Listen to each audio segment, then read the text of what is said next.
শুরু হয়েছে ইসলামী ব্যাংকের গ্রাহক সেবা মাস। এবার স্লোগান কল্যাণমুখী ব্যাংকিংয়ের অগ্রযাত্রায় গড়ি আগামীর বাংলাদেশ।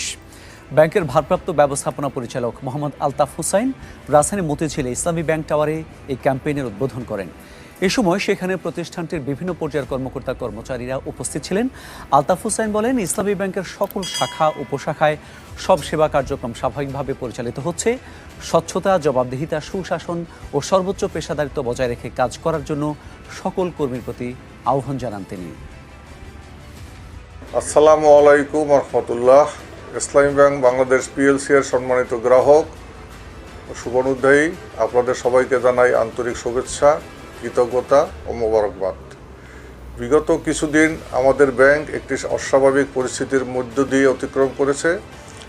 এমন সময় আপনাদের ধৈর্য, ভালোবাসা এবং ইসলামী ব্যাংকের প্রতি অবিচল আস্থা আমাদের জন্য ছিল সবচেয়ে বড় শক্তি। আপনাদের এই বিশ্বাস ও সহযোগিতার জন্য আমি পরিচালনা পর্ষদ, ব্যবস্থাপনা কর্তৃপক্ষ এবং ব্যাংকের সকল কর্মকর্তা কর্মচারীর পক্ষ থেকে আন্তরিক ধন্যবাদ জানাই। এই সংকটময় সময়ে বাংলাদেশ ব্যাংকের সার্বিক সহযোগিতা, ইসলামী ব্যাংক পরিচালনা পর্ষদের সার্বিক দায়িত্বে নিয়োজিত বাংলাদেশ ব্যাংকের নির্বাহী পরিচালক জনাব মোহাম্মদ জহির হোসেনের নিবিড় তত্ত্বাবধায়ন ও সহযোগিতা আমাদের কার্যক্রমকে স্বাভাবিক রাখতে গুরুত্বপূর্ণ ভূমিকা পালন করেছে। তাদের সময়োপযোগী সহযোগিতার জন্য আমরা আন্তরিক কৃতজ্ঞতা প্রকাশ করছি।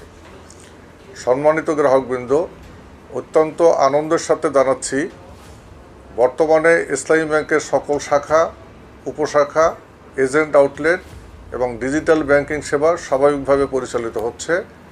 রেমিটেন্স গ্রাহকগণ ও নির্বিঘ্নে রেমিটেন্স সেবা গ্রহণ করছেন। যেসব গ্রাহক পূর্বে তাদের হিসাব বন্ধ করে অর্থ উত্তোলন করেছিলেন, তাদের অধিকাংশই ইতিমধ্যে ব্যাংকের উপর আস্থা রেখে ফিরে এসেছেন। এই স্বতঃস্ফূর্ত প্রত্যাবর্তন আমাদের প্রতি তাদের দীর্ঘদিনের বিশ্বাসেরই সুস্পষ্ট প্রতিফলন।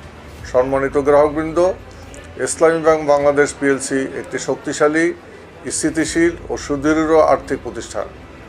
আমরা স্বচ্ছতা, জবাবদিহিতা, সুশাসন ও সর্বোচ্চ পেশাদারিত্বের মাধ্যমে এই ব্যাংককে আবারও দেশের শীর্ষস্থানীয় ব্যাংক হিসাবে গড়ে তুলতে দৃঢ় প্রতিজ্ঞ। আসুন আমরা সবাই মিলে ইসলামী ব্যাংককে সামনে এগিয়ে নিতে একসাথে কাজ করি। মহান আল্লাহ আমাদের সহায় হন। আসসালামু আলাইকুম রহমতুল্লাহ বারাকাতুহ। গুড নিউজ যে সবচেয়ে বড় ব্যাংক, যেটা সবচেয়ে বেশি আক্রান্ত হয়েছিল ইসলামী ব্যাংক, 70-80 হাজার কোটি টাকা সেখান থেকে একটা পরিবার লোপাট করে নিয়ে গেছে। তারপরেও তো ব্যাংক দাঁড়িয়ে গেছে এবং তারা আবার ঋণ প্রদান শুরু করে দিয়েছে। ডিপোজিট গ্রোথ তো তাদের প্রচুর হচ্ছে।